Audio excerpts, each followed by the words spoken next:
Welcome to my channel. My name is Emmy from Emmy Evolving. If this is your first time joining me, thank you for finding me. If this is not your first time, thank you for coming back. Really quick, I'm going to be having a meditation tomorrow. If you would like to join the Comfort Care meditation, that's where we address physical, emotional, mental pain, get you a little bit of a break from that. Go check it out, k33academy.com/store/CCM. The link to sign up is in the pinned comment for all the platforms that I'm currently live on. That's a private event. You're not going to be able to watch it here on YouTube or Facebook. It's on my private servers. So if you want to be a part of that, definitely go check it out. I also do have a couple other events coming up. k33academy.com/store is where you can see all of those. So I asked what this reading was going to be about, and what I heard is greatest wishes coming true. Ooh, I'm saying greatest wishes coming through. Whew. Oh my God. So there are things that are being put into play, right? Let me get these cards ready. There are things that are going to be put into play. It's already started. All you have to do is flow with it, okay? All you got to do is flow, flow, flow. Keep on flowing. Keep on flowing. Just keep flowing. Just keep flowing. Just keep flowing. Flowing, flowing. Just keep flowing. Okay, anyways. Here goes, guys. Here goes, okay? Pulling some cards from here. I'm super curious how this is going to play out, because the feel is that for many, you've been allowed to enter into a space within yourself where you feel very, basically like forsaken. Ooh, nervous laughter. I'll be honest, some days I be feeling forsaken my damn self. I'm like, damn, what did I do? Why? Because things are being prepared for you. You know, I remember, like for my youngest, his birthday, we had this thing that we did where, you know, we told him, because we like to have a bit of a little birthday decor for whoever's birthday it is when they wake up. Like they wake up to the house looking like party shop vomited everywhere. That's the most accurate description I could give you. Okay. So we told him, my schedule had been crazy, he had to stay in the bedroom until something like 10:30 in the morning. He had to stay in there so that we could surprise him. He could wake up and start his day properly. And he felt like he was being punished. He's like, "Can I come out yet? Can I come out yet?" And it's like, "No, stay in the dang room. We're trying to surprise you." Right.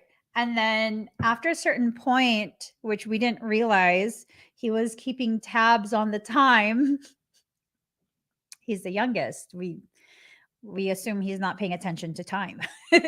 Wrongest thing ever, because he just comes out at like 10:30 in the morning and we're like, "What are you doing? We're not done." And he goes, "It's already 10:30. I was like, "Okay, we'll stay out here. You already saw everything anyways. Just stay out here." It's like that, where, you're getting super impatient as though life is punishing you. But in reality, a celebration is being laid out before you. Ooh, it's a party. You're about to have a party. I'm saying this is good stuff. All right. So this is just confirming how you're feeling about this right now. The process that you've been in, it's going to be okay. You feel like things haven't been fulfilled. You feel like you've been emptied out. You feel some type of way about how things have been going. I'm right there with you. I was already contemplating writing a complaint and sending that to Jesus. I'm serious. I was going to write a complaint and I was like, I'm not liking what's happening. But everything is being prepared for summertime. Okay? You're about to be taken to a place where it's like there is a field of sunflowers. And if you guys have heard me talk about sunflowers in the past, for me personally, sunflowers represent the community. Sunflowers are known to follow the sun as it moves through the sky. They actually move with the sun. And on days where the sun is not visible, they face each other and serve as a light for each other. That's why sunflowers are super big for me. It represents our community, right? It represents the people who mean the most to me. And so it's like this thing of by summer, just be patient. Be patient. You're going to be fortified. You're going to be placed in a castle and you're going to be surrounded by the beautiful sunflowers. Why those gladiolas? Let's check what do gladiolas mean.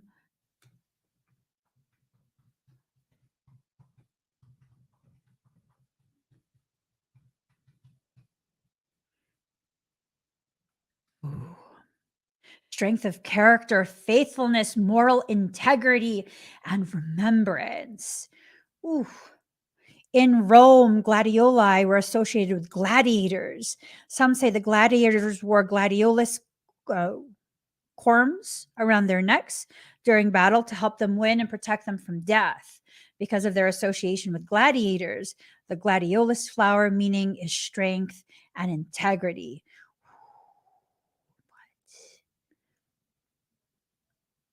Okay. Okay. Very supportive type properties. Helps with poots magoots, constipation, and colds in African medicine tradition. Let's see. They make the perfect gift to wish good luck as they enter a new stage in the year of the rabbit. Ooh. So, gladiolas, right? I'm seeing gladiolas along with the sunflowers. This is telling me that you're entering into some really serious spaces. Oh, how have I never seen that?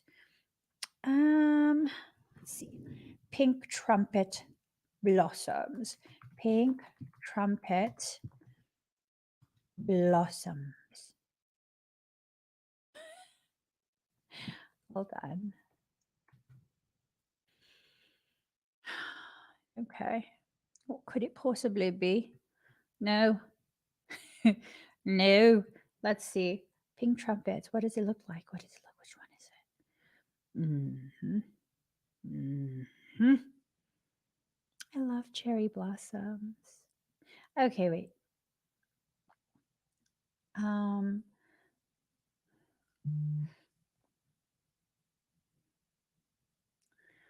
Okay.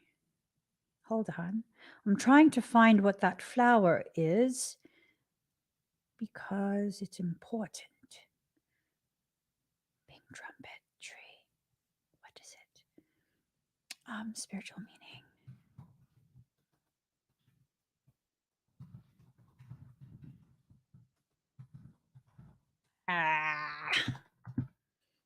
Oh my God.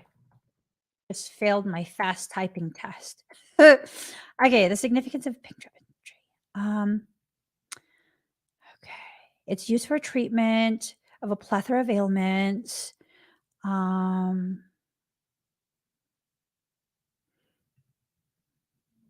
fresh start. Okay. So you're going to have a fresh start. It's about rebirth, transitions, awakenings, opening us up to innocence through the hypnotic beauty and grace.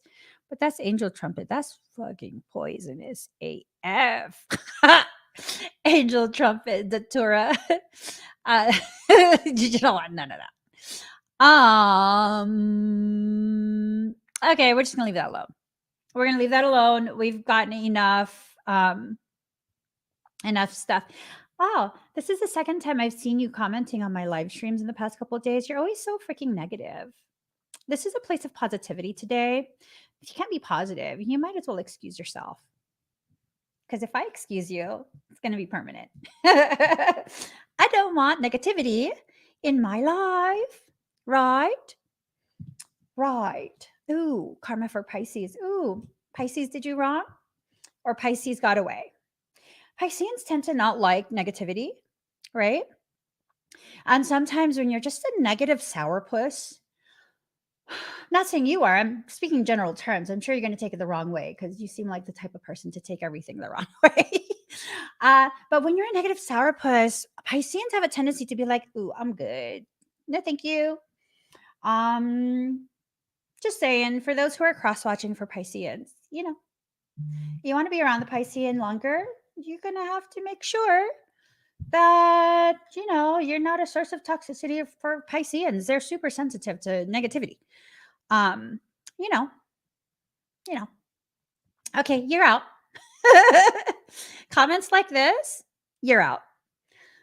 La la la la la. Bow to the banner. You just got yourself banned. Yeah. Anyways, so whatever it is that you're going through, the greatest wish is coming true. You don't need a guardian for this. You're very well equipped, well prepared.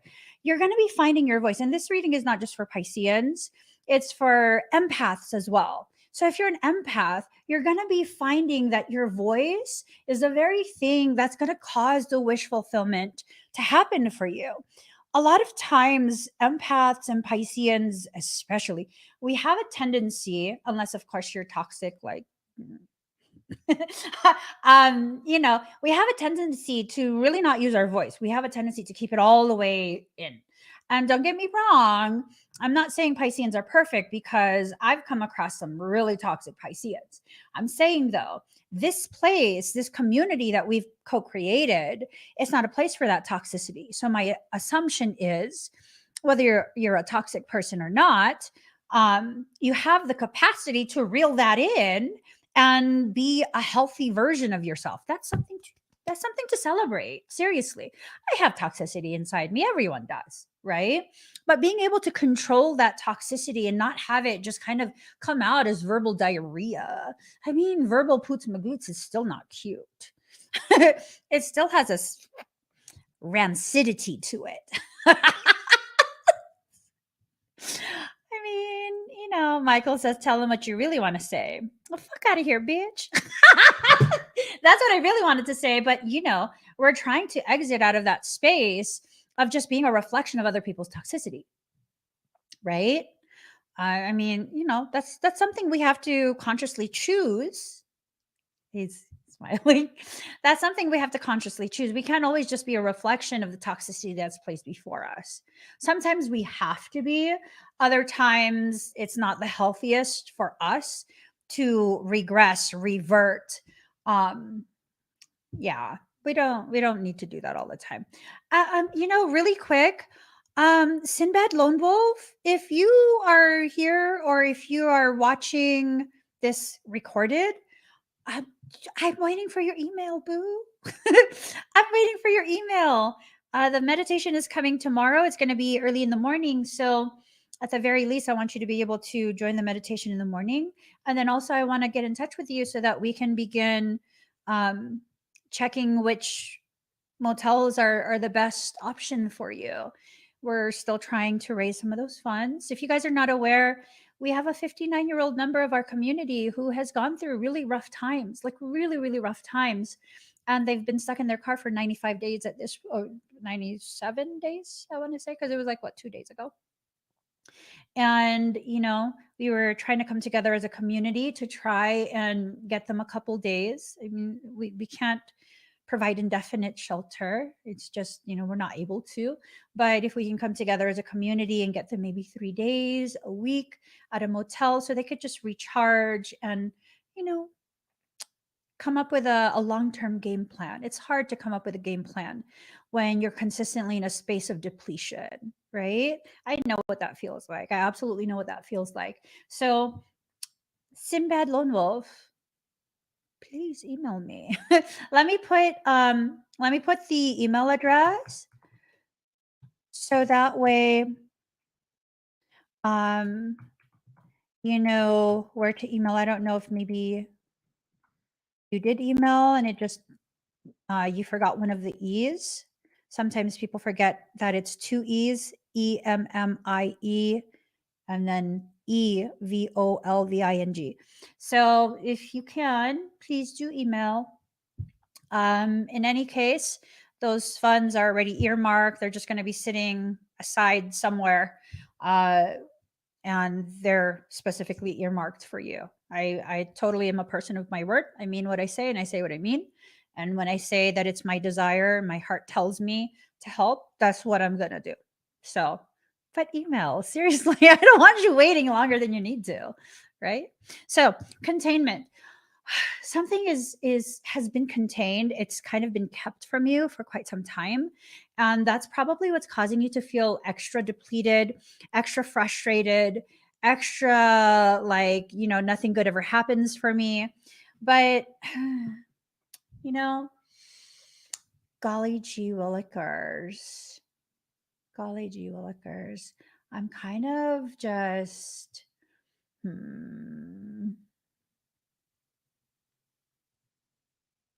well, obviously it's not going to be contained much longer, right? It's going to be something that spills out. But I'm kind of wondering, like, I'm trying to get a sense of exactly how this could play out. Like, it feels like I need to allow myself a moment to become more aware of some of the details. Uh, I think the concern here is that it will play out, but because maybe you're not yet accustomed to really paying attention to some of the ways soul delivers goodness into your life, because it's not always the way we think, you might miss the opportunity. But there's also this huge part of me that's like, what's for you is always for you. And if you miss the opportunity the first time, I promise it will circle back around and you'll get another opportunity to receive that. Right. So,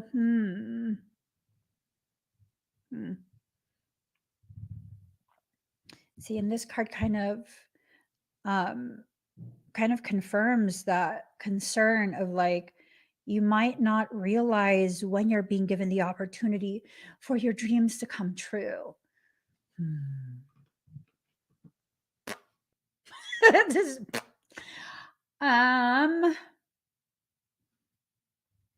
observe. Observe from a space of neutrality, right? Don't have such a stringent expectation of how it will come across, how it will be delivered.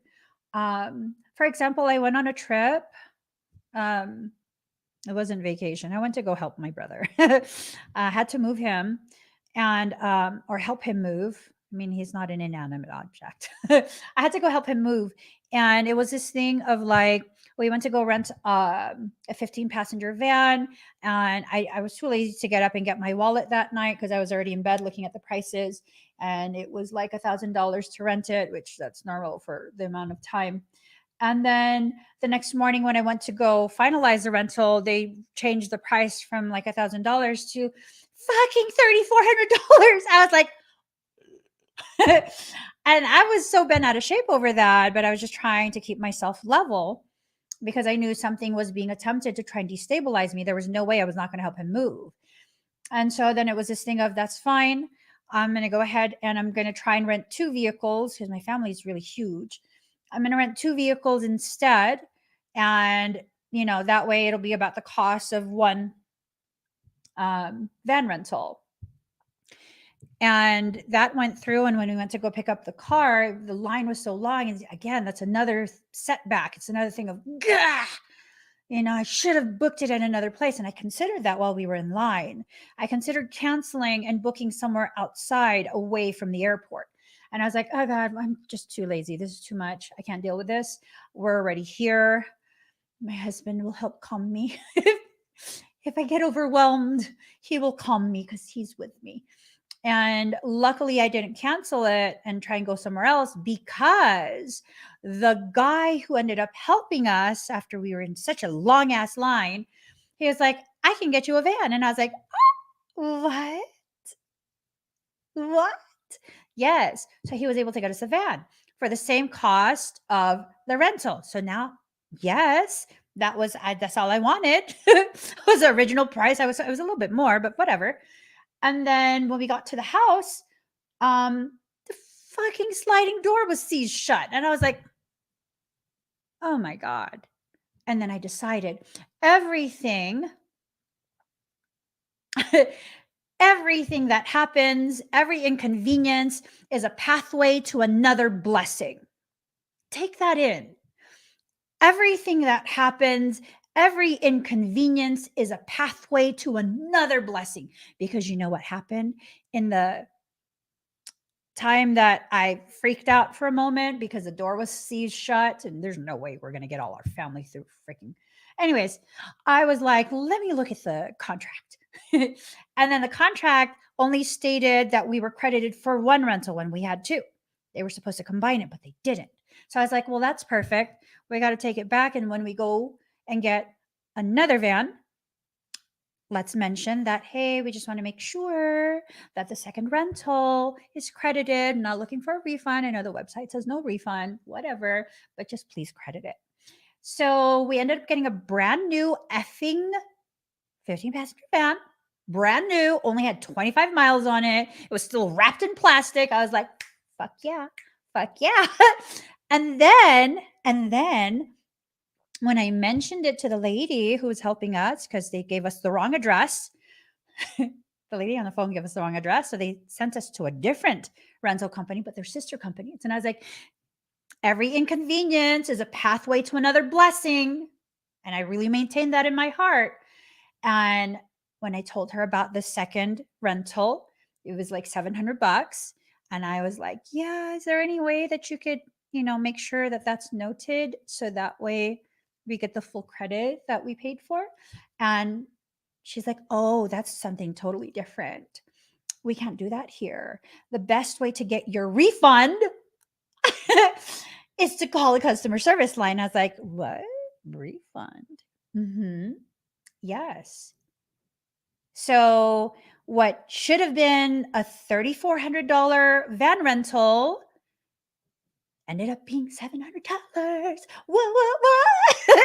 And it was brand new. So every inconvenience is a pathway that leads to another blessing. Yeah, it was inconvenient AF. It was inconvenient AF. But like I said, there was no way I was not going to go and help him move. No way at all. And I was not going to allow myself to get all bejiggity and upset, because these are things I have to deal with. Life is not perfect. Life is not easy.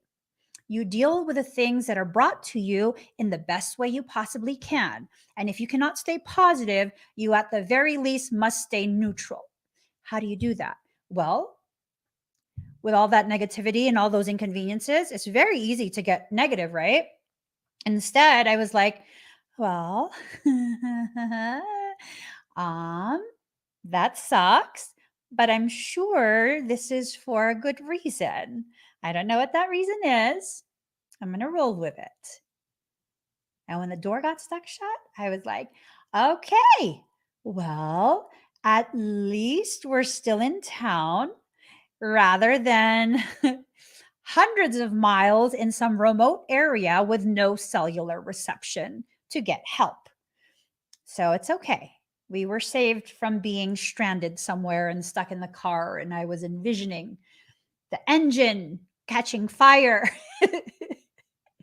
and us not being able to evacuate from the vehicle with haste. And I was like, this is the best safety thing. So I stayed in a space of neutral. I looked for the reasons that this is a potential positive experience. I wasn't trying to convince myself. I was like, okay, there's some good. There's some good that's coming from this. It's going to be okay. Every inconvenience, every setback is a pathway that leads to another blessing. You have to live your life with that really being taken into consideration. Because if not, life is going to really frustrate you. In addition to the frustration, it's going to cause you to become very negative in your perception. And as you become more negative, you actually fuel manifestation of further negativity, like for like, right? When you are vibrating at that frequency, that density, then what will resonate is more of that same frequency and density. You got to transmute. If you can allow yourself to transmute, you can allow yourself to reach higher levels of receiving. So they, no problem. They weren't even like, ma'am, sir, website states no refund. No, they were like, okay, the refund will process. Super easy. I was like, what? What? It was good. It was very, very good. So you have to stay dedicated to allowing your wishes to be fulfilled. There are many, many attempts, negative attempts, parasitic attempts to try and rock you from your space of center. So that way you'll, instead of being like, you know what? Good things are going to happen for me. It's going to happen. It's going to happen. I don't know when, I don't know how, but it's going to happen. And I'm willing to receive it. You'll instead begin to feel like nothing good ever happens for me. No, you cannot do that. You cannot enter into that space of diminishing what you are capable of creating and receiving for yourself. Super important. This is a period, and it's a very limited period. The feeling is that it will continue until the 6-6 portal. Oh my God, the 6-6 portal. Okay, first and foremost, 6 is the number of receiving. It's the upside down, the inverted cup. 9 is the number of creation, 9, and then you got the 6, right? And so it's like creation is pouring into your cup. But if you're going to be, in this space of like, I never receive anything, and you got your hand over your cup, talking your caca to your soul, like, I never receive anything. Okay, well, then the soul's not going to be able to pour into you. Let soul pour into you. Let soul give you the things that are rightfully for you. I'm telling you again, this is going to lead up to that 6-6 portal. That's why it's ramping up. Let yourself receive. Just do it. Just leave your hand open, relax with your eyes closed, and soul will surprise you.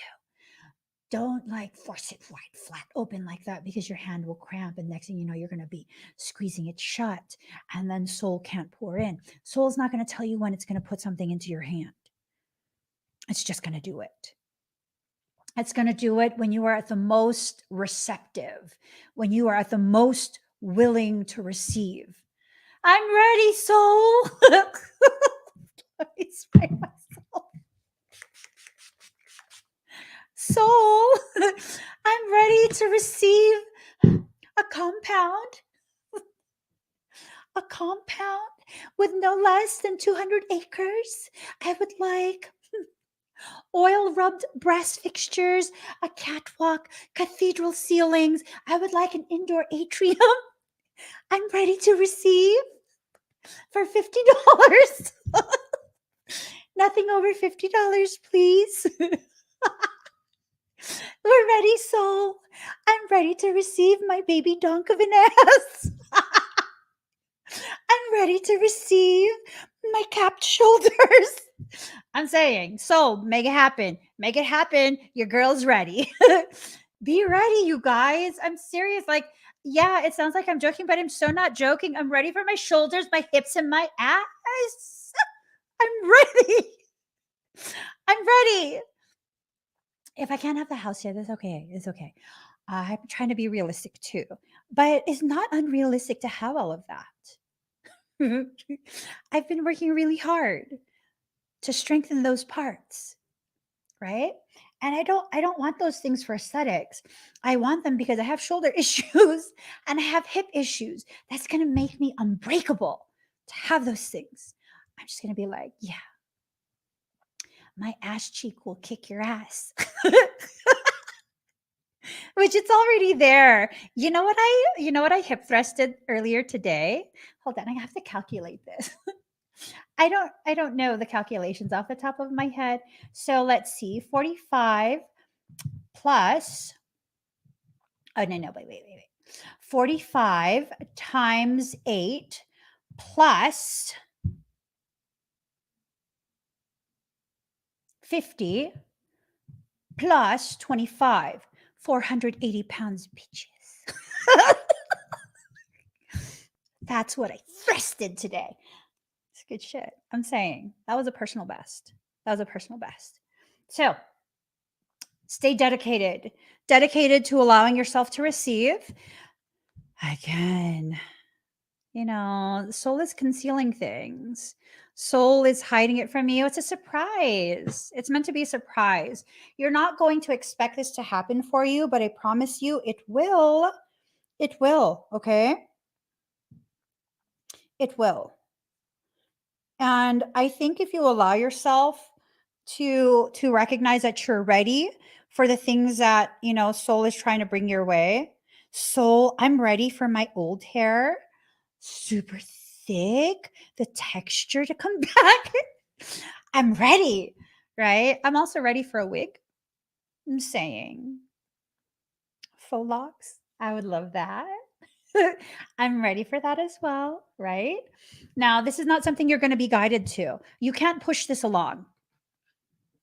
You can't push this along. You have to allow yourself of you have to allow yourself to really just let this mature. Oh no. You said 8 sets of 45. Oh no, boo. I'm talking about 5 sets. 5 sets of how much was that? 5 sets of 480 pounds for each lift. The level of squeeze in my ass cheeks. Squeeze. Yeah. 480 pounds, not 8 sets of 45. Stop. 45. I could do more than 8 sets of 45. That's just, yeah, that's a warm up. Okay. So you have to take responsibility for the ways in which you have blocked your abundance from coming in. Like on a very serious note, if you don't take responsibility for the ways in which you have blocked your own abundance from coming in, you're not going to recognize how you've been actively blocking your abundance for some time now. Like, completely serious note. This is super important. This is like the primer, the precursor for that abundance to come in. Because if you don't recognize the ways in which you block it, it's going to be so, you're not going to know, you're not going to have enough awareness to, excuse me, truly allow, right? Um mm, it's a thing. It's such a thing.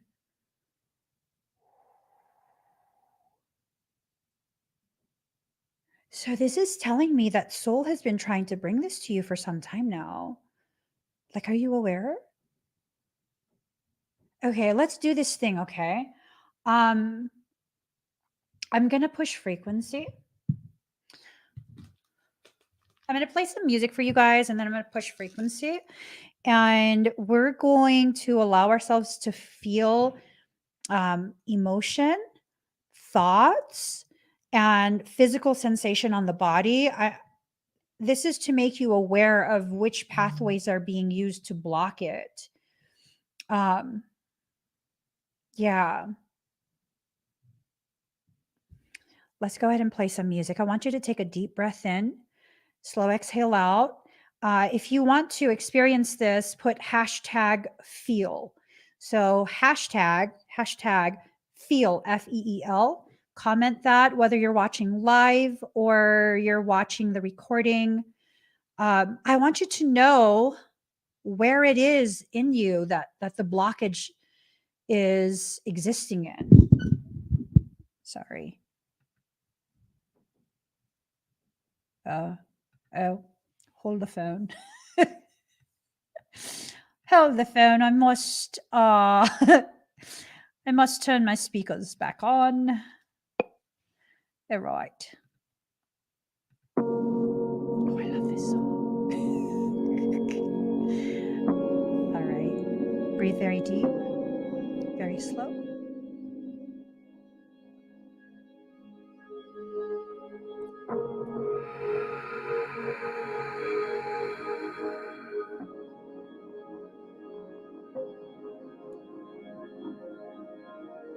For those of you sensitive to energy, you might begin to feel like a soft breeze of frequency, a tingly warmth, ice fire sensation.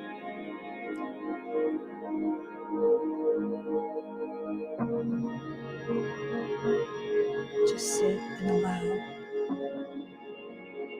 allow yourself to feel,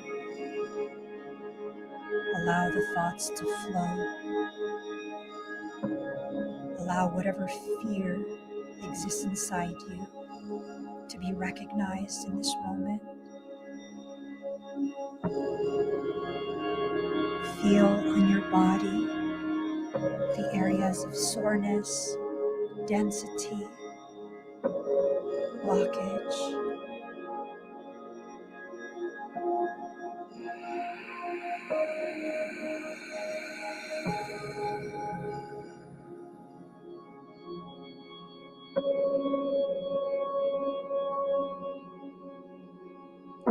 Let yourself fully feel the emotions that are rising up.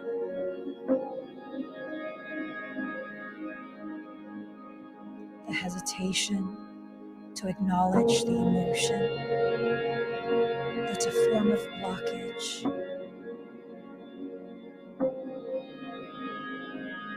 Breathe and allow.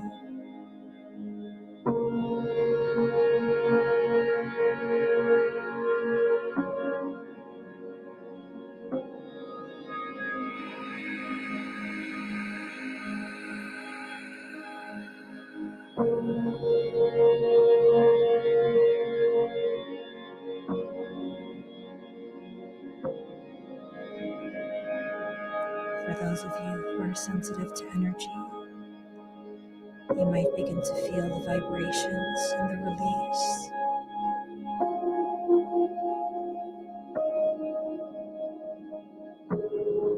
If you feel it, that's an indication that you're ready to let go, that you're ready to receive.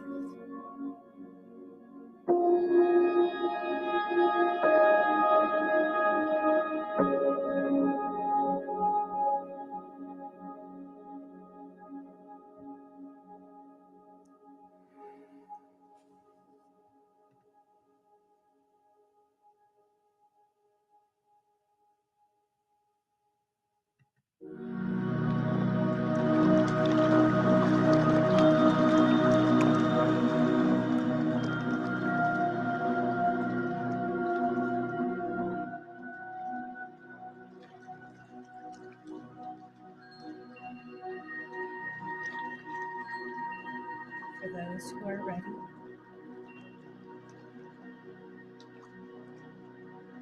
allow your soul to cleanse you of everything that does not serve you.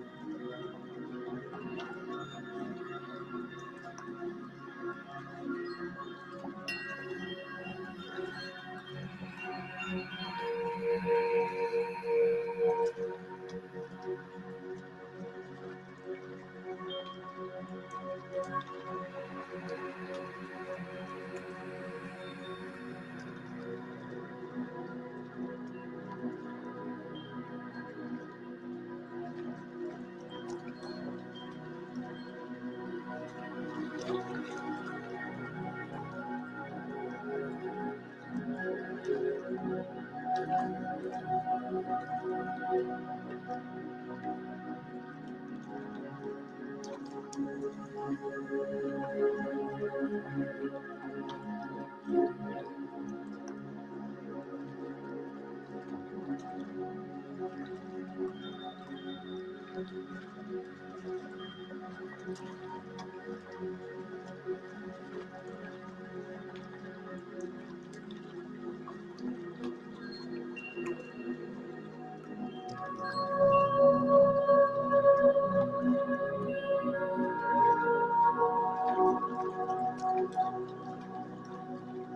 openness to receive,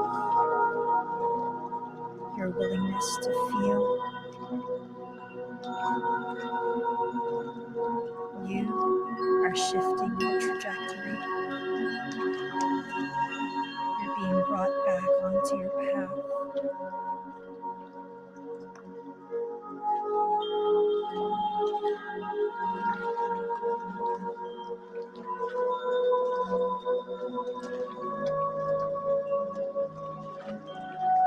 Feel the sensations in your body confirming for you the support that's coming, the opportunity and the gift.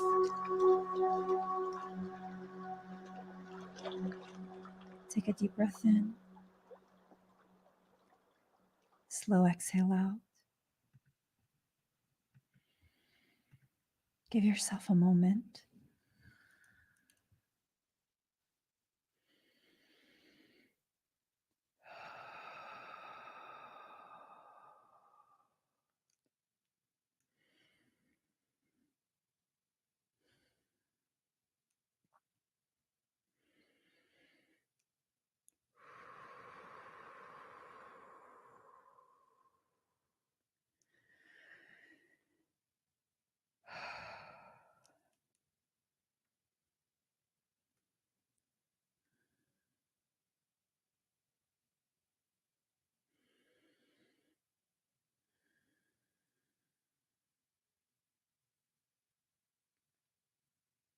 How do you guys feel?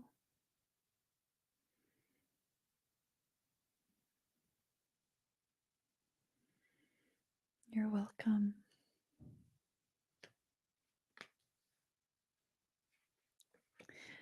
Did you guys feel where you block your abundance? Are you able to feel the emotions that are used to try and cause you to shut down?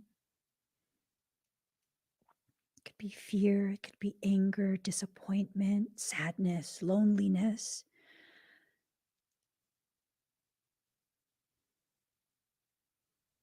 And it's not that those things need to be completely deleted or destroyed within you.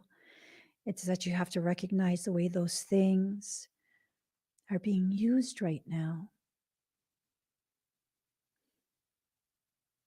Use it in a different way. Allow those emotions to be the very thing that triggers your awareness that you need to allow a shift to occur within you. Yes, it's easier said than done. But once you become aware of the ways in which you can take control of your life again,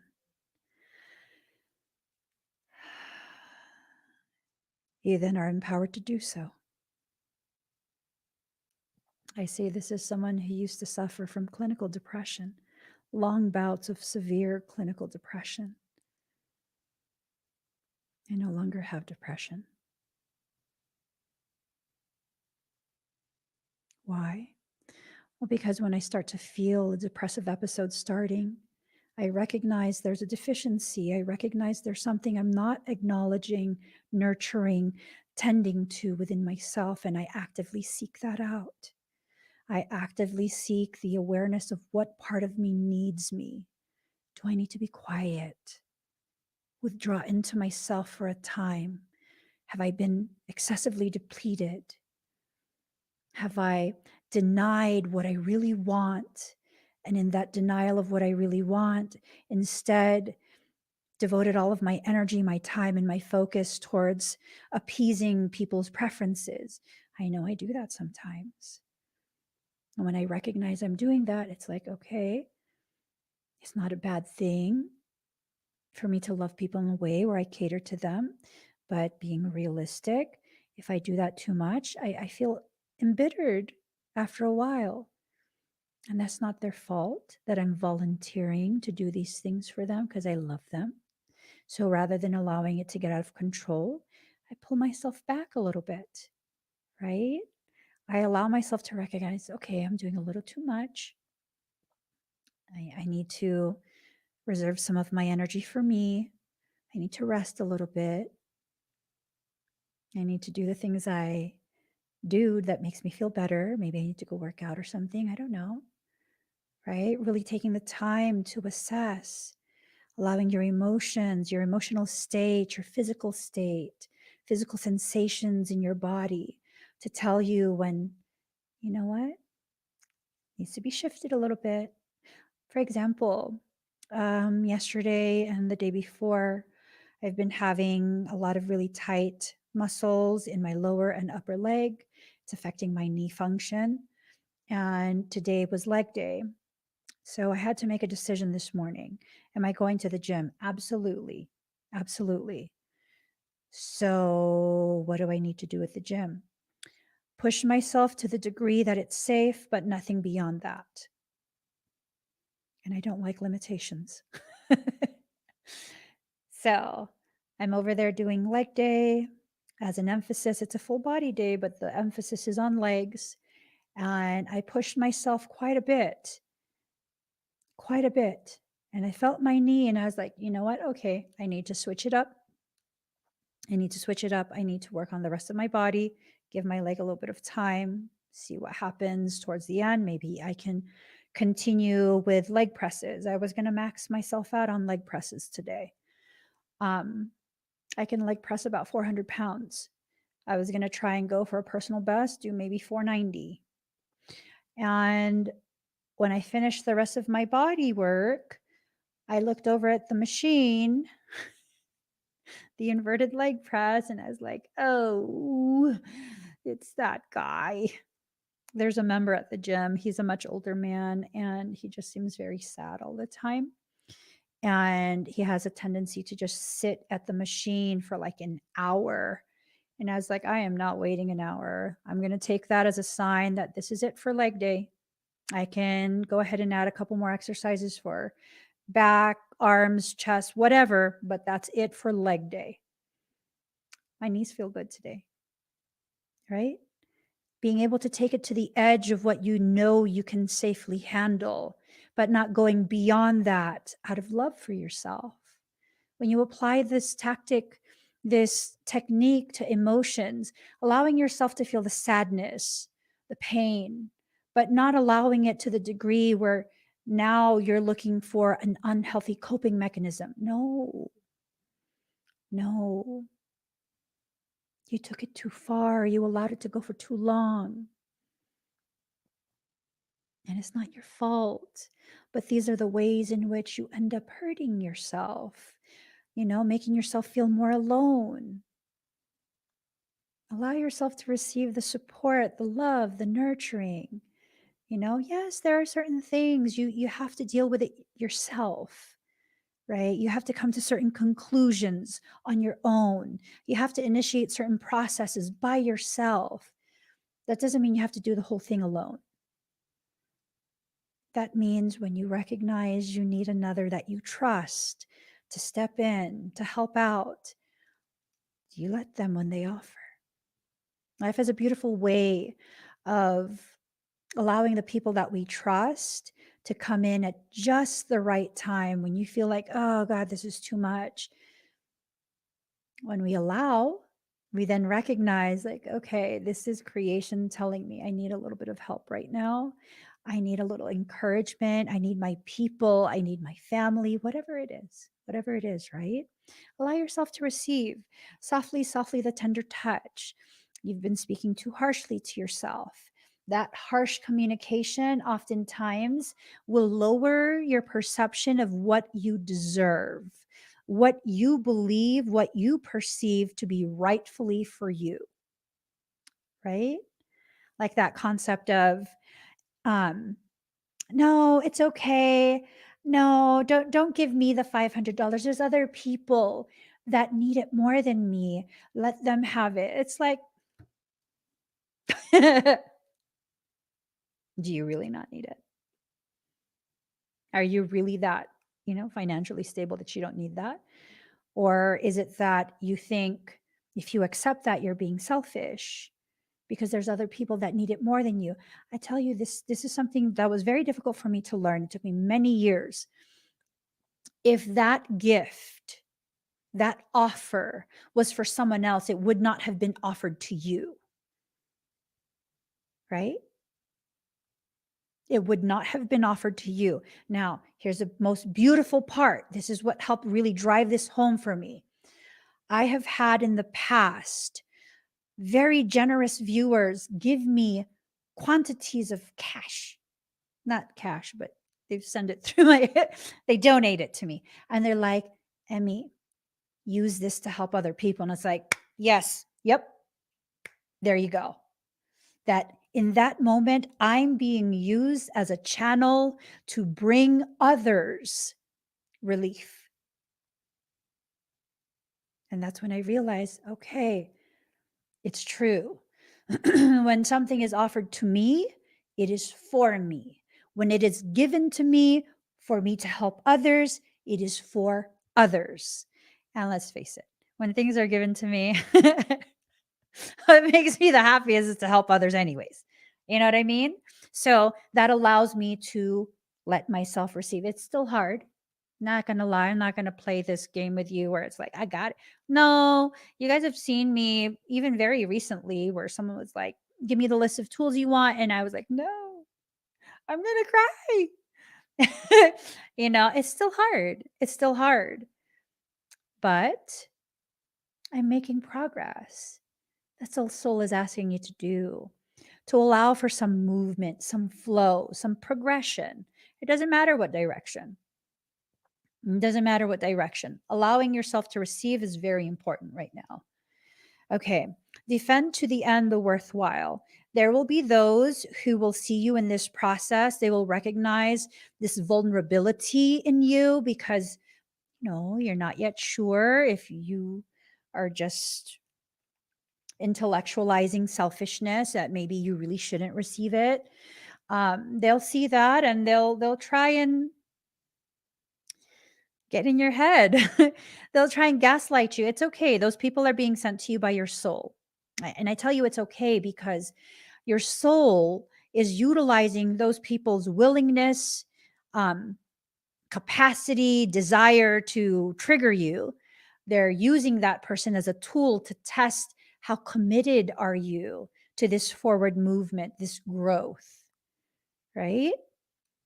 You have to trust yourself, you know? You have to trust yourself. You have to allow yourself to be the very thing that you are waiting for someone else to be for you. Ooh, the gravity of that.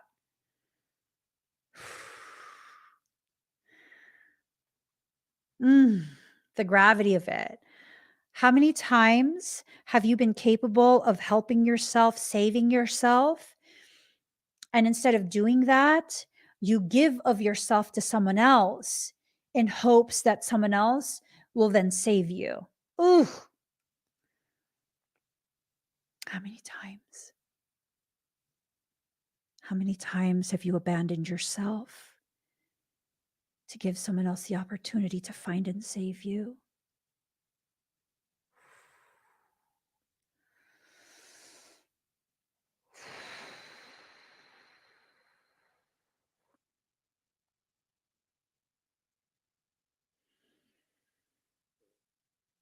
Mm.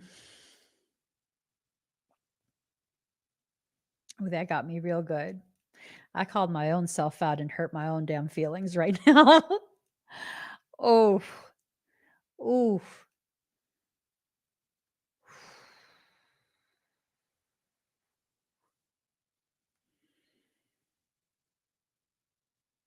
Years ago, no one knew that I was stranded in a parking lot with my family. No one knew. Everyone just thought I was just this quirky person and that I just like to live stream outdoors or in coffee shops. They didn't know that I was stranded. And I had no intention of telling anyone because I felt deeply that I was just in that situation because I needed to learn something.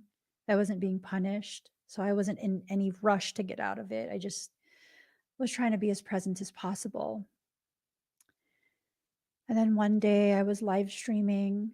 I know exactly where I was. I was at St. Vrain Park on the benches.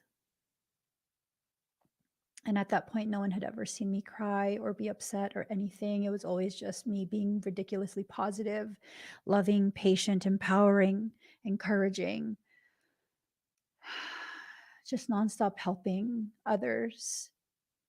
They thought I was living this charmed life of being in a fancy RV with all the slide outs and fancy stuff. No, it was a very old RV that was broken. And no one knew because I never showed anyone where I stayed, not because I was ashamed, but because I deserve privacy.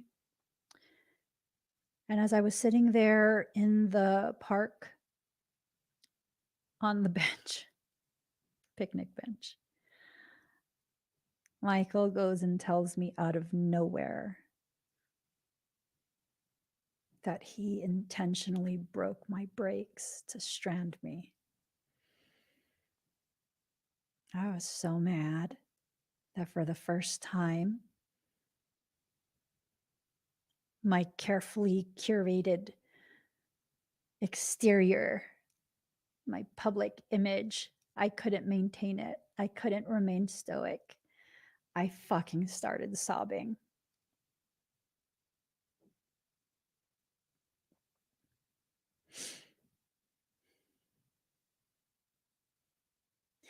He broke my master cylinder and I was stranded in a mountain town for months.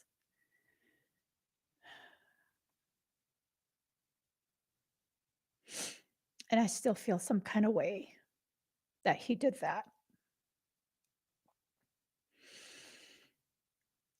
And everyone was like, why is she crying? Oh my God, what just happened? And I told them because I was so angry. I couldn't keep my mouth shut. And I told them. And all of these people began to ask, what can we do to help? Oh my God, you're such a major part of our spiritual community. What can we do to help you? You know what I said?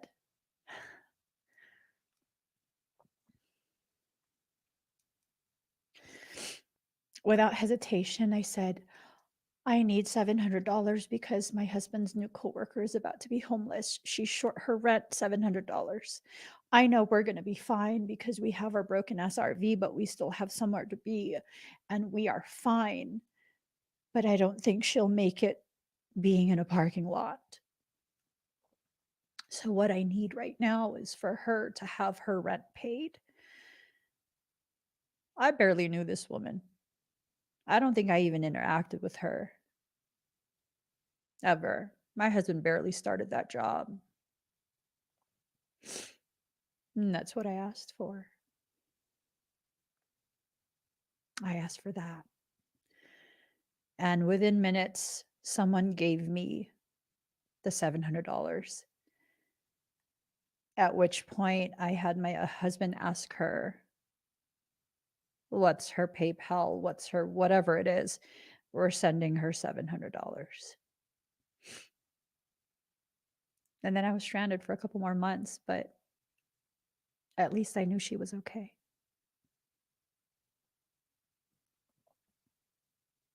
I still don't feel like I betrayed myself. I feel like I was the most true to who I am in that moment. And allowing myself to receive for someone else such a large quantity,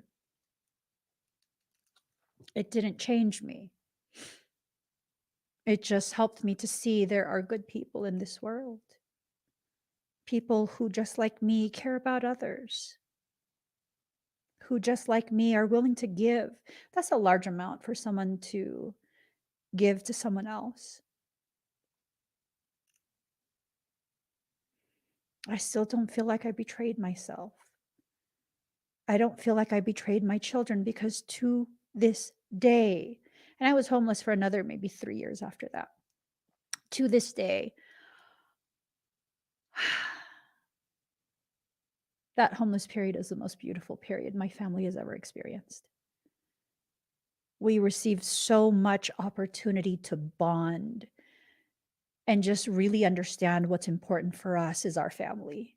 Not material things, not physical dwellings, but just being together. It's like,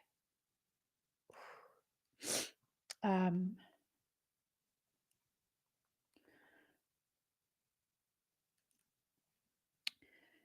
it's important for you to really have a good grasp of who you are. And don't get me wrong, I've had times where I have betrayed myself. I have. I have. I'm still irritated with myself for those specific times where I did that. But I also learned from it, right? Sorry, let me just transfer this for my husband.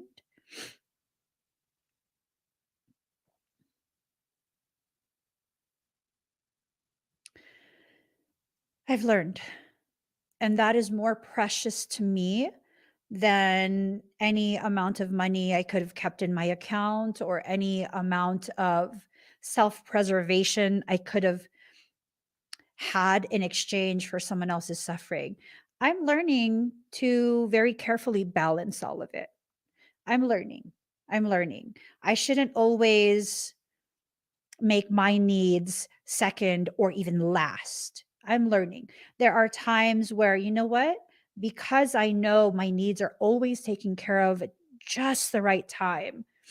Um, it's okay. I can wait a little bit. It's not, it's not that serious. I can wait. How did you end up not being homeless?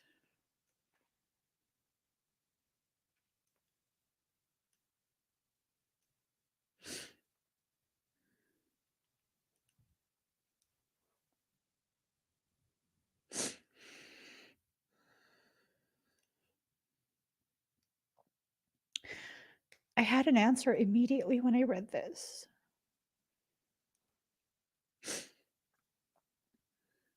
How did I end up not being homeless? I finally loved myself. I finally loved myself. I allowed myself to recognize that a lot of the giving that I was doing in that time was not genuine giving, that I was prepaying others for my place in their life. I realized I had this perception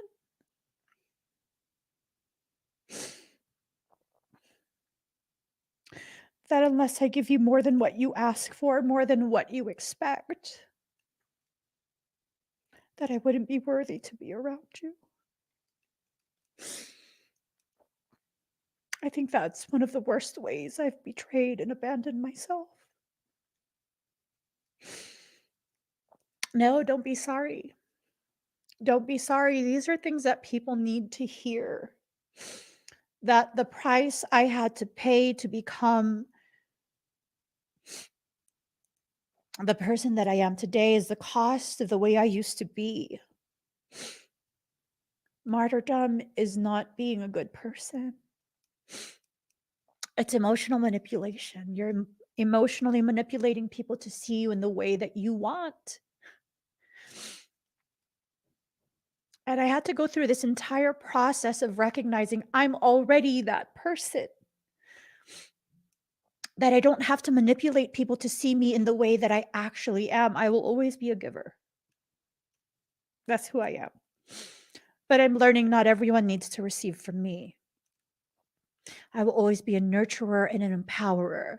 But I'm also learning that sometimes when I'm too complimentary to people, it gives them the wrong idea. It encourages and emboldens their malignancies that I don't want to see, but I'm very much aware of. So I'm learning. And there will be times where I will still give to people who are not worthy, but it's okay because I needed that. I needed to be able to give in that moment, not because they deserved it, but because I needed to, because it hurts my heart to see someone else suffering. I won't do this for everyone, though. I won't, because I'm learning my boundaries are to protect me from my own self. That the only thing that could ever deplete me to that degree, it takes a lot to deplete me. The only thing that can deplete me is me, because my expectations of myself are ridiculous. Ridiculous. So moving my brother, I mean, when I first got him some of the furniture that, well, actually all of the furniture, I was purchasing furniture, some secondhand, some brand new. I was purchasing it for the quality. I wanted it to last. And so a lot of his furniture is heavy, like very heavy, solid wood, solid metal. And moving him, God, I realized, geez, Louise, his shit is heavy. But I was able to do it with my husband, right? I'm talking about the frame for his bed. I bought him a medical bed, one that can kind of adjust to help him with um, all of that stuff. The frame itself is probably, I don't know, 300 pounds or something. It's pretty heavy. My husband and I were carrying it down the stairs. And then his entertainment center, that's like solid wood. It's fucking huge. That's probably a couple 100 pounds too. We carried that. We carried a whole bunch of stuff. And we had what, 2 truckloads already? And then that night, I saw my brother had weights and I started doing weights. I started doing some shoulder presses, some bicep curls and stuff like that.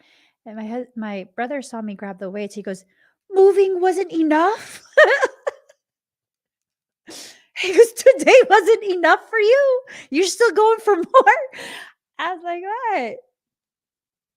He goes, "Go to the gym." And I guess he was impressed because I recognize how much we carried.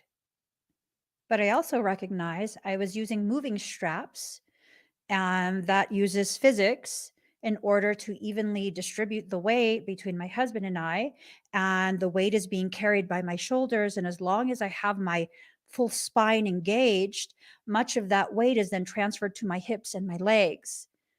I had a leg workout.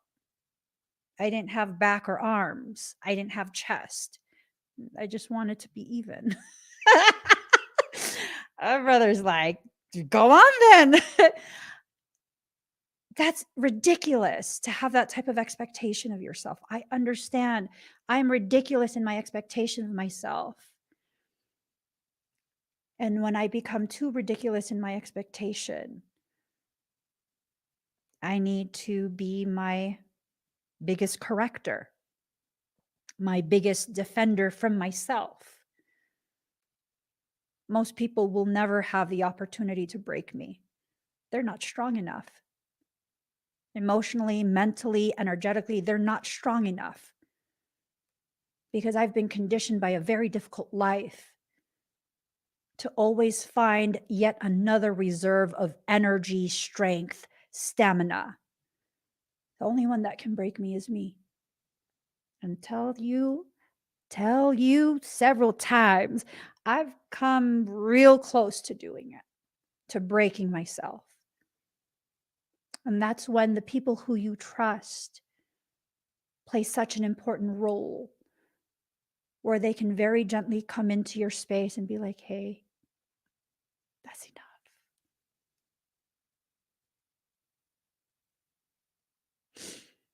That's enough.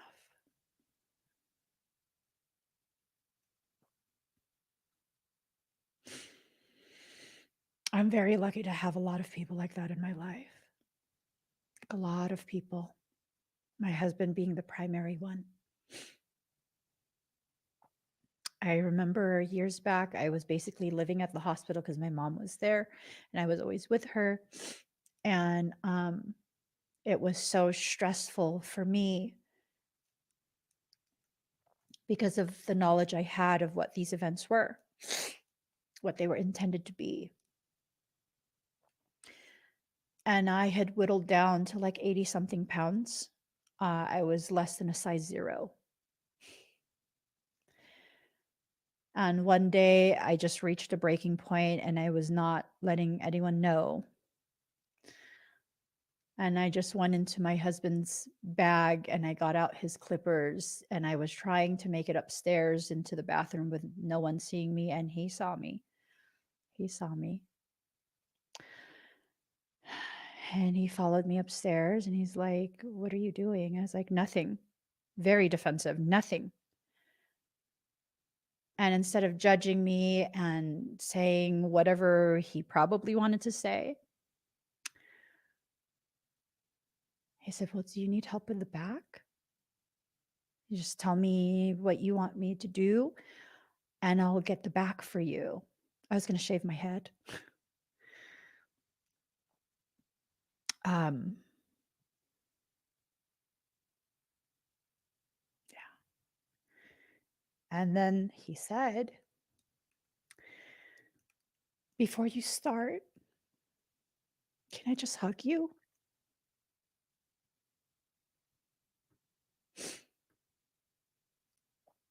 I didn't need to shave my head. I needed someone to hug me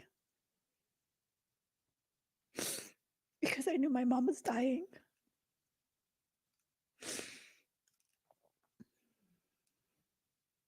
Yeah.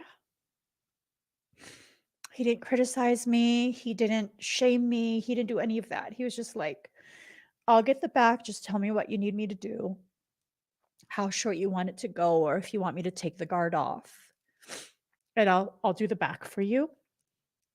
But can I hug you before we start?"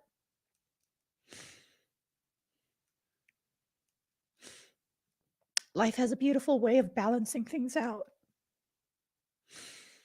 When you have to have a difficult life to learn the profoundness of what life actually is,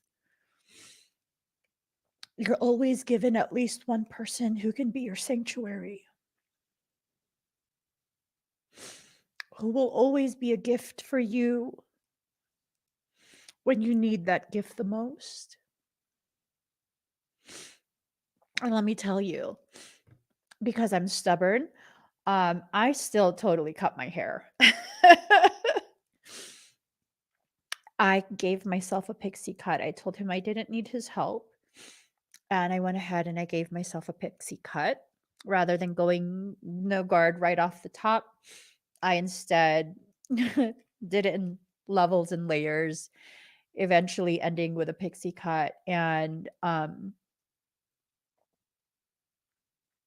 I think it was a very beautiful experience because as someone who's always had long hair, very thick, very long, most of my life, my hair has been past my butt, somewhere between like the middle of my thigh, between my butt and my knees. For a while, it was to my knees. But as someone who's always had hair, lots of it, I would hide behind my hair. I would. And cutting it as short as I did gave me the opportunity to have nothing to hide behind, to be fully exposed in my space of vulnerability. Hair is a very powerful tool for you to realize things about yourself. I couldn't hide anymore. And that was the start of my journey that you guys see me in right now. if you allow yourself to receive and you can allow yourself to stay in a space at least of neutrality, all of that, boom, boom, boom, one thing after the other, the whole hair thing. And then within a few days, the homeless thing. Yeah, it was literally one thing after another. One thing after another. That's the path that I chose. That was the path that was the most efficient, the most effective, the most profound and potent to get me to form into the person I need to be to fulfill the purpose I was designed by God to fulfill. I am not bitter about my life whatsoever. I needed all of that. All of that was a gift that I couldn't understand as I was going through it. But looking back now, it's like there was no other way to do it. There was no other way to do it. There was no other path to take but straight up the mountain. None. I saw this video earlier. Hold on. I think I sent it to my husband. There was this video earlier, and I was like, yeah, that's exactly how I climbed my path. Literally. Excuse me. You guys got to see it because it'll give you a very clear here. Okay. She's fucking upside down. She's climbing and she's upside down.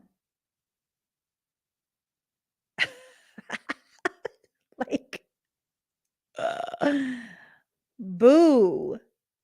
She's trying to get to the top and she's not giving up. And what looks impossible, she doesn't give a shit what it looks like. She's going to grab for whatever is solid. She's going to test it. And she's going to manipulate her body in such a way that will give her leverage. All of these difficult things you're going through, find how you can leverage it.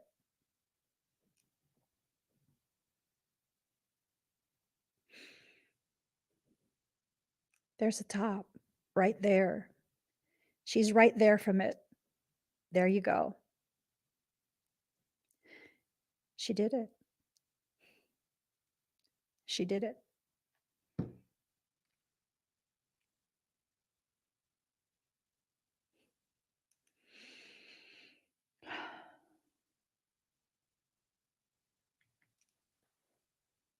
When has life done that to you? When has life caused you to think there's nowhere else to go? And what did you do when you thought that?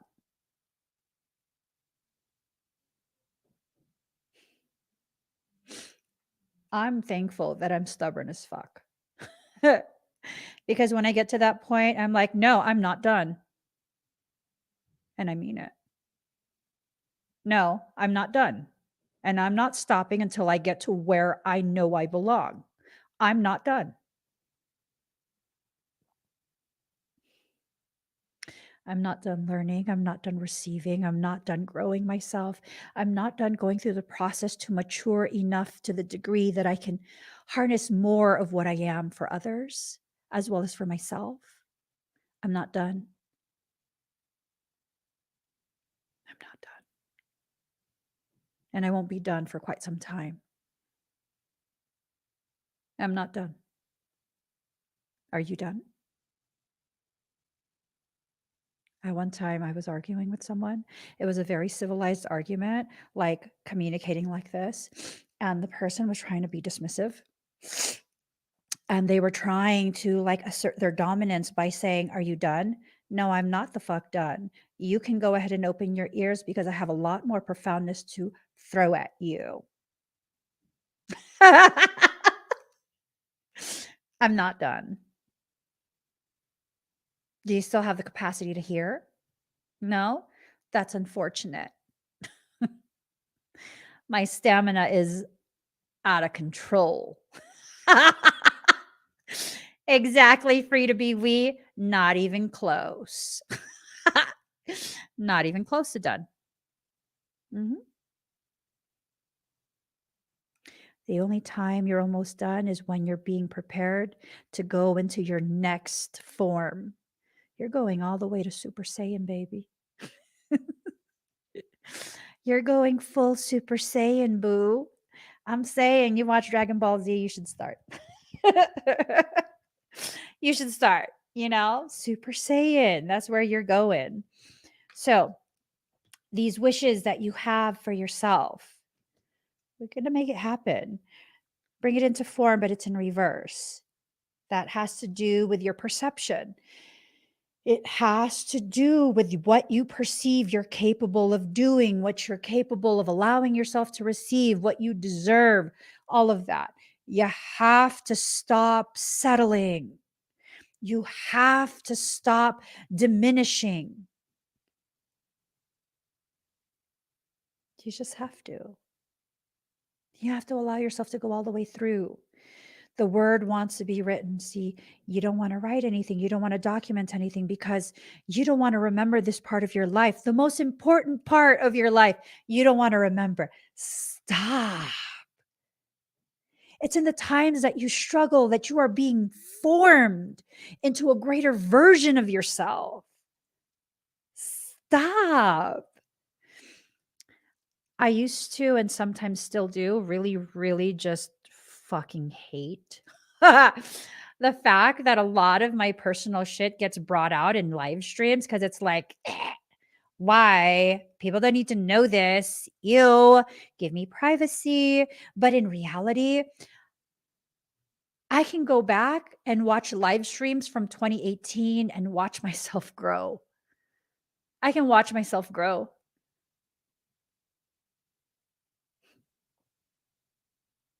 I can see the way I've grown over the years. My growth has been documented in live streams. And I'm growing in my appreciation of how I was forced out of my comfort zone. Because now that's one of the greatest gifts is to see the way I've grown. I mean, are you kidding me? If I ever wonder, how did I get to this point of personal power, of confidence in myself, trust in my ability? I have years of videos to watch. Years. Years of videos. Mm.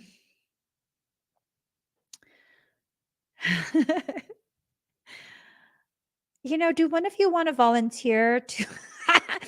I need to externally archive my live streams from Facebook. Do one of you want to volunteer to go ahead and download each video and then upload it into my external archive? And you would need to put the title of the live stream and the date. It's going to take maybe a year to do this. I literally have thousands of live streams. Thousands. Just let me know. Message me if you want to do that. Ooh wee. Good God. 40. Sacred fool. You're not playing the fool for anyone anymore. You are the one holding the strings. You are in full control. You are in full control of everything you're doing. Your entire life, you're in full control. Full control. Card number 8, be the hunter, not the hunted, in reverse. Now, yes, you're in control. I see now that soul was basically setting you up to call you out. Not even joking. This card means you haven't been allowing yourself to receive. Ooh-wee, that's your problem. Is that you haven't been allowing yourself to receive the things that are rightfully for you. You're going to need to stop. The word wants to be written, but again, it's in reverse. This card, I had pulled it out earlier, and it was this thing of like, not wanting to document because you're ashamed of the process you're in. I had to learn the hard way. There's nothing to be ashamed about. It's more shameful to never learn and grow, never reach the potential that you were created to reach, to never be able to fulfill the promises you made to other souls about how you would empower them through your presence and your work. It's more shameful to do that than it is to be able to look at the documentation of the ways in which you've grown. Y'all. Y'all.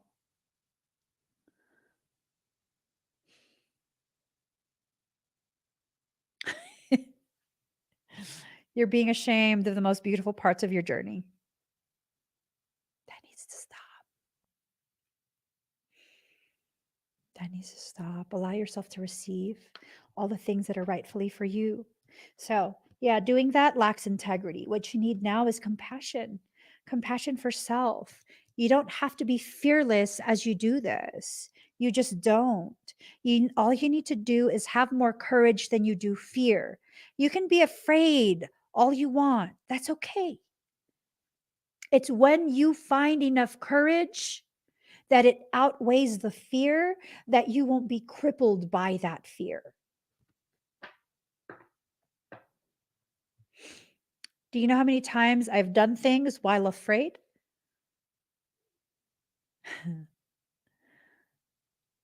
From like 2016-ish all the way till maybe like 2018, 2017-ish. No, 2018.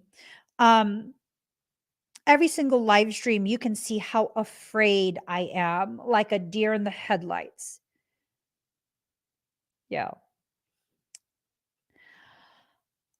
Yo. Yo. Hold on.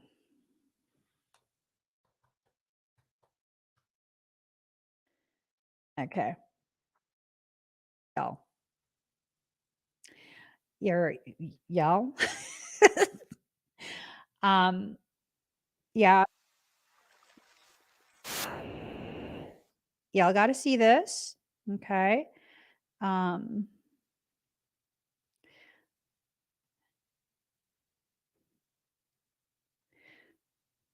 I'm going to share this with you real quick.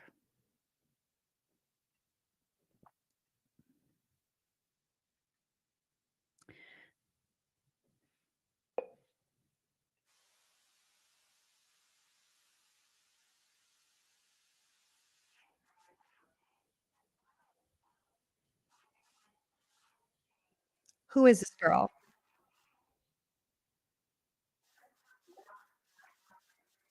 Girl.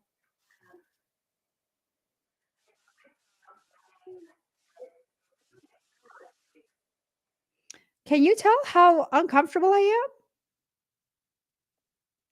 Do you notice a difference in my voice?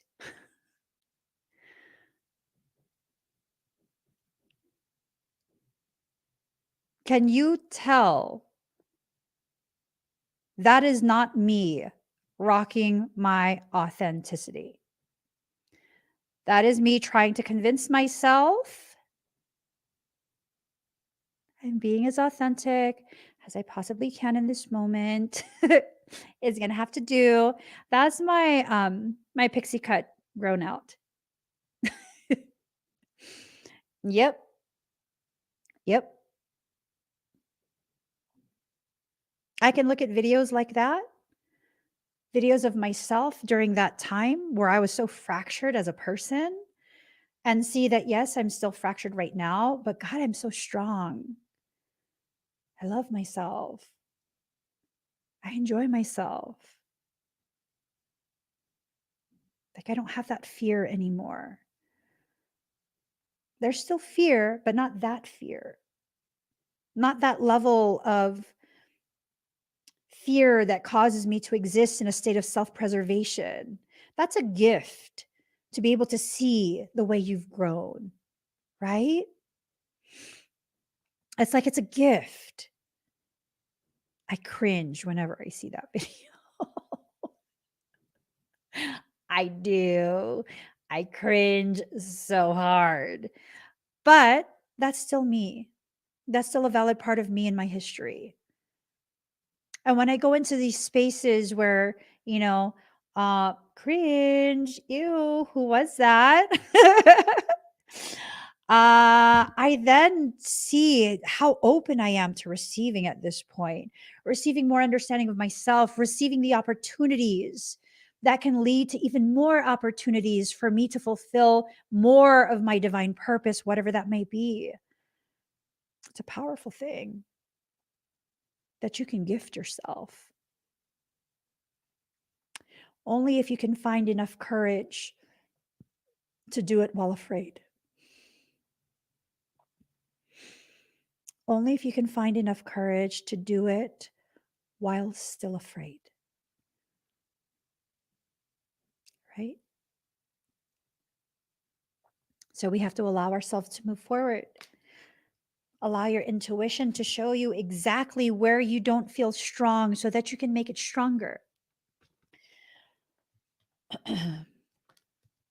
Allow yourself to know that not everything has to be celebrated, but not having stillness is non-negotiable. You need to have periods of stillness.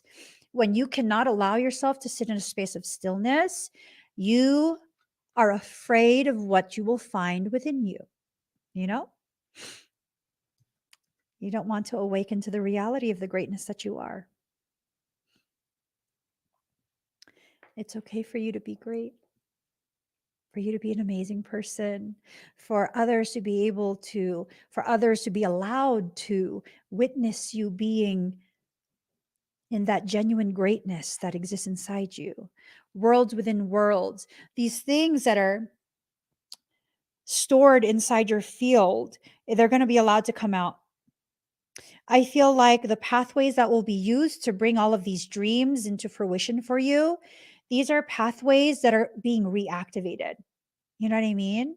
Just really like reactivating those pathways, allowing for the dilation, at least to a certain degree, so that pathway can be used to deliver the very thing that needs to be delivered. Your package is waiting. That's Michael. He said it like that too. Your package is waiting. Ew, attitude. It can keep waiting. No, you gotta let that come. Let the package come. Protection, Sejal. I think for many of us, we're afraid of allowing the package to arrive because we don't know if we can protect ourselves from whatever's in the package. It's a gift. It's not a Trojan horse of a gift. It's just a gift. It's a gift from soul. It's going to allow for renewal. It's going to give you the necessary energy, the necessary drive and commitment, dedication to dispel the darkness. I think what's happening is you're entering into this very primal state that humans have a tendency to enter and exit out of, this state of fear of the dark, fear of the unknown. You know what's in the darkness? Your power, your personal power, all the parts of you, your characteristics, your capabilities, your gifts that make you so ridiculously formidable and so well prepared to fulfill the divine purpose you were created to fulfill. And some of you will be like, but Emmy, am I enough? Can I really do it? Are you kidding me? What do you mean, can you really do it? That question alone irritates me. Why? Because you were custom designed to be the one to fulfill that purpose. It's not something you're working towards. It's something that is patiently waiting for you to shed enough of the self-denial, self-rejection to be able to complete that task. It's not a question of can you do it? It's a question of will you allow yourself to? Oh, shit. Okay. Mhm. Sometimes I love you. Sometimes you make me blue. At times I feel good. Sometimes I feel used. Loving you, darling, makes me so confused. I'm singing to myself. You're loving myself makes me confused because that's the real question, you guys. It's not, can you do it? It's, will you allow yourself to? Whew, I'm recognizing I haven't been allowing myself to do quite a bit of the things that I haven't been allowing myself to do. Sometimes I love you. Sometimes you make me blue. Sometimes I feel good. Sometimes I feel used. Loving you, darling, makes me so confused. I keep on falling in and out of love with you. I never love someone the way that I love you. Ooh, ooh, ooh, ooh, ooh. Never felt this way. Sometimes you give me so much pleasure, cause me so much pain. We be hurting our own feelings. We really do. Sometimes we are the biggest gaslighter in our life. Yep. Ding. Soul is absolutely calling me out. I'm saying. Mhm. Let's see. Yep. Not allowing your metamorphosis because you're not allowing the flow, because you're refusing to recognize that you are still existing by choice to live in a very dualistic state. Yes, you are a duality in the process of reclaiming your totality. I'm saying you got to do the shadow work. Why?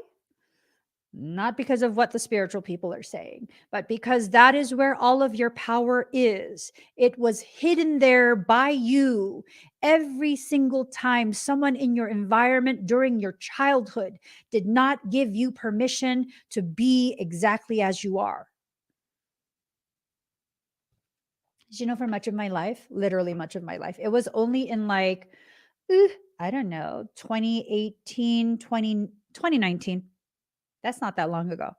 It was only in 2019 that I allowed myself to speak as freely as I do. 2019. I'm a 70s baby. I was born in the 70s. 2019. That's when I allowed myself to finally start speaking truth, to finally begin communicating very authentically. No more censoring myself. That's a long time. That's a long time. Why? Because I've always been a precocious child. I've always had precognitive abilities. I've always been rather verbose in my communication of my displeasure of the injustice in the environment that I'm in. Also because I was raised by a narcissist. Heaven forbid you call the narcissist out on their narcissistic behaviors, on the manipulations and all of that. Heaven forbid. And so I learned to shut myself up. I learned to be as quiet as possible about the most profound things, to the degree that I fucked up my thyroid. I damaged my thyroid. These days, my thyroid is rather healthy. It's rather healthy. Yeah. Why? Well, because now I'm going to say whatever I'm going to say. I'm not going to sure, but I don't know what it means. But I don't know, but I'm going to say it. I'm going to say it. Okay. And then we're going to deal with whatever happens after I say it. It's all good. It's all good. And I'm realizing, a lot of the things that I say, I don't understand why I'm saying it. And I don't need to, because the message is not for me. I'm simply the delivery man. There was this place where we lived at where the post office refused to deliver any packages until you snitch out who exactly is living there. Motherfuckers. That goes against the postmaster's codes. I could tell you exactly which codes you're violating. You cannot impede or prevent the delivery of a package. That's not your job. Just deliver the package, right? Right. I'm realizing that. It's not my job to understand these messages. It's not my job to dictate who will and will not receive things. It's my job to just deliver it. You know what I'm saying? Galactic assistance. The aliens are going to come help your alien ass because you know what? Because you're alien. I'm not joking. You're a hybrid. What? It's true. You're a hybrid. You were looking for confirmation. Do you resonate with me? I'm half alien too. It's okay. I'm serious. I'm aware that I have a higher concentration of hybridized frequency, hybridized code. That's why I'm so weird. That's why. What? You resonate. That means you're fucking weird too. We're weird together. It's okay. It's beautiful. I'm your people. You're my people. We found each other. Let's celebrate. Don't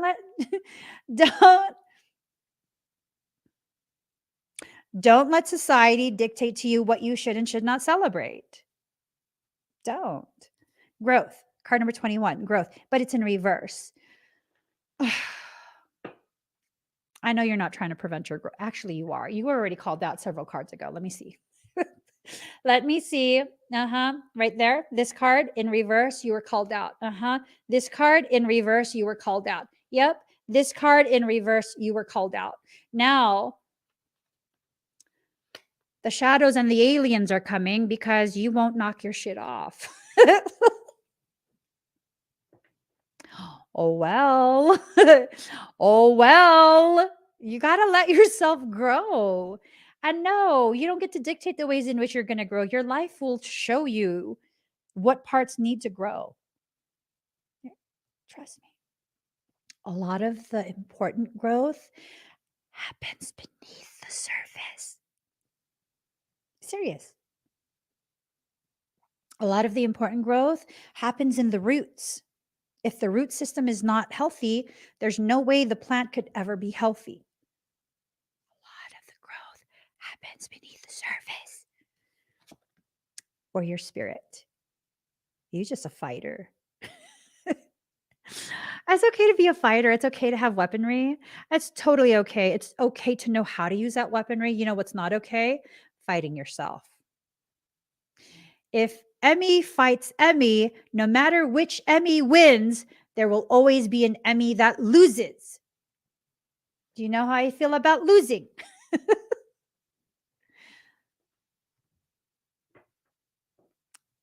Do you? No. I'm not allowed to play video games with the children because I will win at any cost. My husband forbade me from playing video games and like board games and card games with the kids. I can be there, right? I can be there and be like, good job, guys. Keep going, keep going. But I'm not allowed to have cards because, like, at any cost. I don't get me started on no competition stuff because literally that's just, my mama didn't make me to be the second winner. That's the first loser. Oh, shit. I got to pull one last card and I'm done.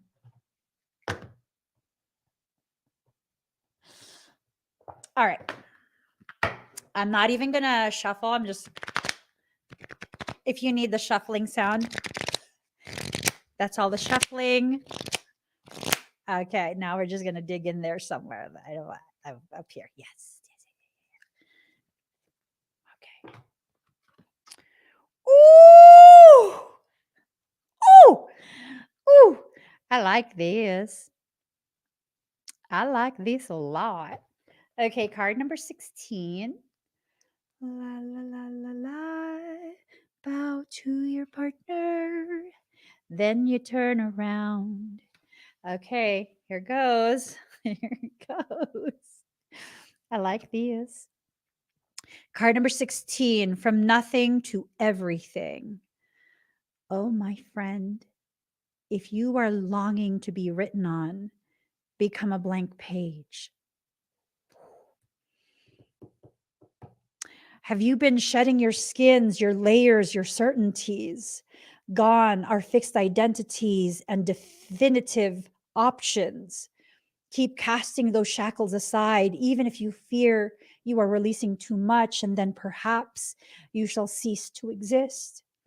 You shall only cease to exist as you have known yourself to be thus far. Another emanation of you awaits, blazing angel, something more beautiful and true.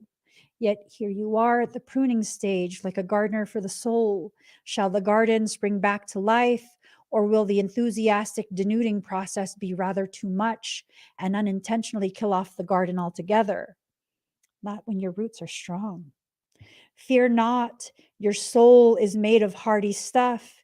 It can handle a lot of culling and will shine even brighter for it. There is a greater story to be impressed upon your essence than the one you are currently dreaming up.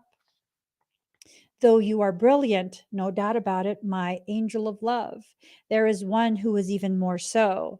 The imagination of this great writer is beyond our comprehension. The stories that pour forth from that cosmic poet in every moment are so rich they inspire the creation of art and music. One such story is especially created for you. Yes, you. With a starring role in all the best supporting cast, you shall gasp in wonder, awe, glee, and delight when you hear it. It's a great romance, a great adventure, with an ending truly spectacular and divine. Would you wish to hear it? Become attentive now. Put your own tales aside, as dramatic as they may seem, and prepare to be entranced by the greater storyteller, the living poet of love, as you are entranced in a tale of your unfolding divine destiny. Your divine destiny is about to unfold. It's about to unfold. There are moments on the path of love that seem to focus on letting go of identities, of knowledge and certainty, of opinion, and even attempts at control. We may feel as though we're being stripped back to our core, and even then, perhaps further still. We may wonder if we can bear it. What shall, if at all, remain intact through these rigors? We may feel challenged every time we attempt to become something great, as though we're blocked by circumstances beyond our control. There is no circumstance beyond your control but that which you allow to have control over you. There's none. None at all. Again and again, it's as though a greater hand smacks our wrist the moment we try to take hold of something firmly. Someone, anything that brings a certainty or inner stability. Such are the rigors at an advanced stage on the path. We meet this challenge when our soul is ready for it. When your soul is ready to truly step into the light of its truth, to begin the process of stepping into the purpose you were created for, all else will fall away. And it will seem as though your house is made of cards and the winds of change have come to knock it down. When in reality, that's simply the view you have from the toddler's table. If you stand up, you'll see that table was long outgrown. And behind your view from behind those house of cards, behind that is the palace you truly belong in. You have no idea how powerful you are. You have no idea how powerful you are. I can help you to learn how powerful you are. And you don't have to give up any part of your identity. Not to be worthy of learning from me, no. When it's part of your purpose, you simply do. There's nothing you need to receive in return. There is no admiration, no gratitude, no nothing that you need to return to me in order to receive from me. That's like nonsensical. It is an honor to me that you would trust me enough to allow me to teach you. Teach you what? Whatever your soul wants you to learn. Why do you think I have access to information that other people don't? Information not written in esoteric books. That's what I was created for. To give back to the people exactly what rightfully belonged to them in the first place. Eventually I will. It can't be stopped. It can't be slowed. Eventually I will. Maybe not right now. Maybe not next week. But eventually, yeah, it can't be stopped.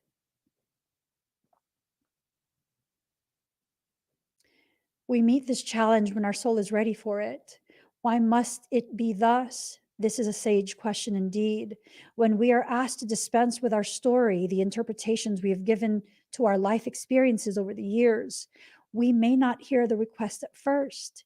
We may vaguely note it, but not recognize the great divine source asking this of us. And so we do not give such an inclination due accord.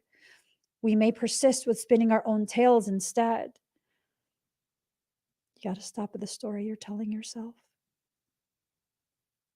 Unless that story is nonfiction, unless it's rooted in the truth of a neutral observation of your life, that story is inaccurate. And it's only one side of the reality of what happened. Our mind may fancy itself to be a great wrangler of the word, impressed with its own judgments and declarations. Yet in the light of comparison with the divine tale for our soul, all our fancies shall pass away, revealed as so very frail, like clouds dissipating in the sky. Perhaps we're graced with the realization there's so much more. Or perhaps we still don't get the hint and move into struggle as we try to enact what we think our story should be. When you try and take control over a soul circumstance, you're going to create struggle for yourself. There's no way around it. When you flow with what soul is asking you to do, someone is eating some almond biscottis. That's so fucking good. Someone is eating almond biscottis. Oh my God, I can smell it and taste it. The fuck? Stop eating that. It smells so good. What kind of coffee is that? They're dipping it in coffee. You fucking heathen. That smells so good. Can you take another bite? Just really think of me while you bite it. Oh my God. Oh shit. Oh my God, that's good.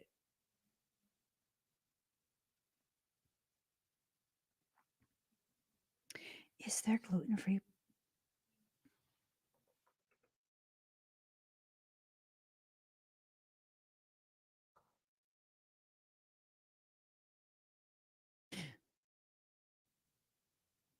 Hold up. What is your ingredients? Rice flour, bitches. I can't have rice. Real butter.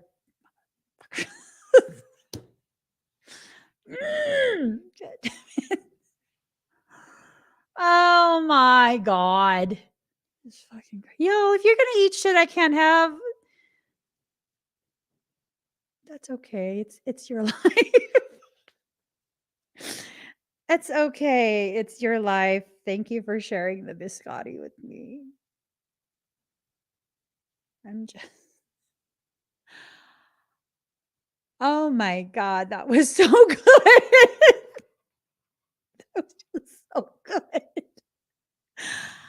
Um, I don't even know where I'm at.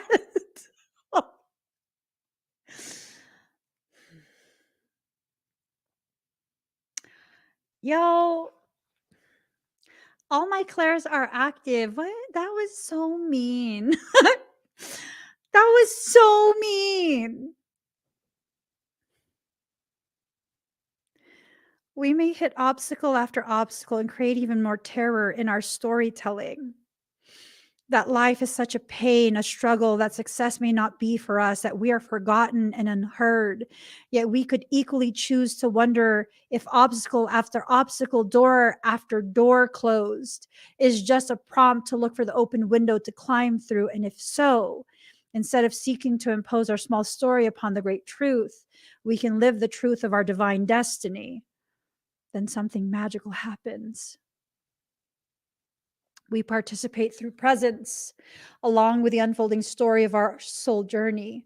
We open up to whatever is asked of us, presented to us, happening through us, as we choose each day to come alive as much as we can. Then, as if by magic, there's something else that occurs. That would be grace, real, rich, dripping with goodness and sustenance grace. Lady fingers are so lady fingers soaked in espresso.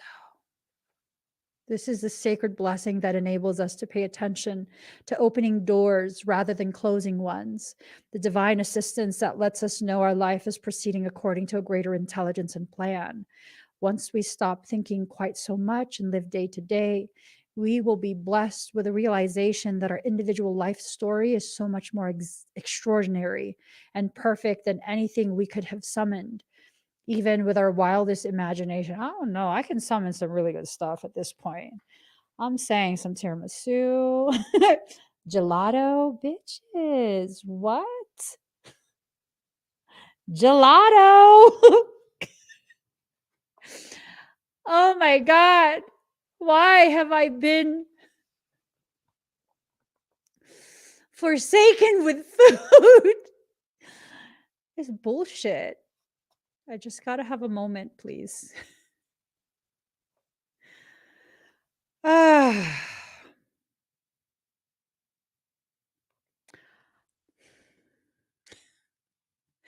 I haven't eaten today. Have I eaten today? I haven't. Ah. Creme brulee. Stop. Are you an agent of darkness, Mindy? Stop. Okay. Woo. Woo. This oracle comes with guidance for you. You're being asked to let go, to receive, to become empty, to be filled. This may mean letting go of attachment to a lover so you can receive genuine love. Only if that lover is biscotti. I'm saying. Madeline's. Ooh.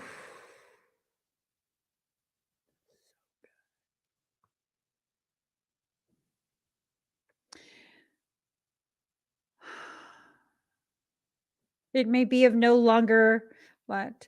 It may be of no longer holding on to a fantasy of your dream job, but of being guided into your most soulful and successful vocation. I could be an amazing food critic, but no, motherfuckers won't let me eat whatever the hell I want. It may mean letting go of wishes for your body or health. um, It may mean letting go of wishes for your body or health to be other than it is, so you can simply get on with living each day, taking steps into wellness without thinking beyond one day at a time. It's the divine paradox that when we are asked to surrender a story or fantasy, it's because reality is knocking at our door more often than not with the delivery of what we have been fantasizing about, but in the best way for us. Do one of you have my home address and you're delivering me DoorDash? Bitch, don't play with me. Thai food? Thai food? Is Thai food? I didn't want to choke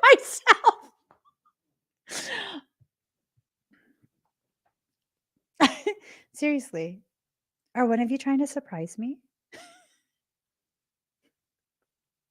Thai food. I can't even have that. Jesus fucking Christ. The human experience of this paradox is that you may feel you're giving up hope, that your fantasy is dying. It's dying.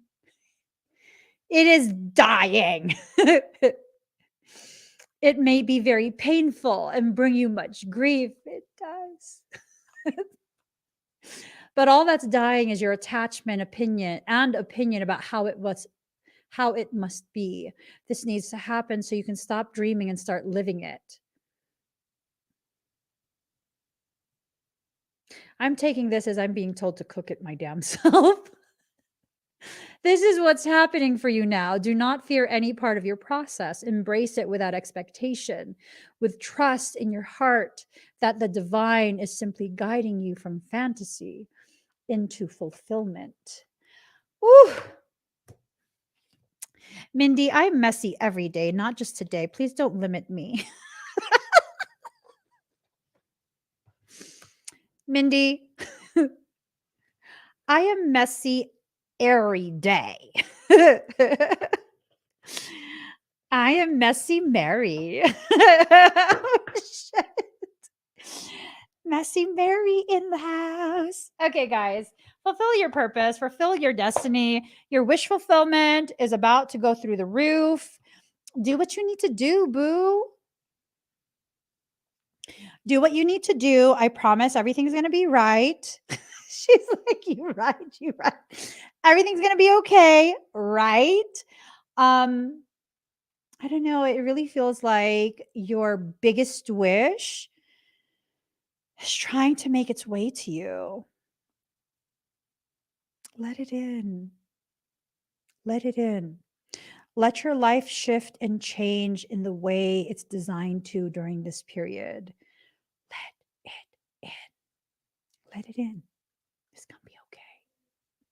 Promise. It's going to be okay. I'm going to go eat, or else I might be irrational more than I usually am. I'm realistic with myself. I'm usually irrational. I'm going to have some goat cheese because, bitch, I said so. I'm talking to myself. I'm starting to give myself hives. I need to eat. Give this video a thumbs up. If you haven't already subscribed, please do subscribe. You guys, don't forget, I do have the comfort care meditation happening tomorrow in the morning. The link to purchase for the comfort care meditation is in the pinned comment. That's going to be left open through the night. First thing in the morning, it will be closed. You won't be able to access it, okay? But if you'd like to be part of that, definitely join me. Outside of that, someone needs to feed me now. Someone needs to feed me now before I become even more irrational. I love you guys. Give this video a thumbs up. I will see you again very soon.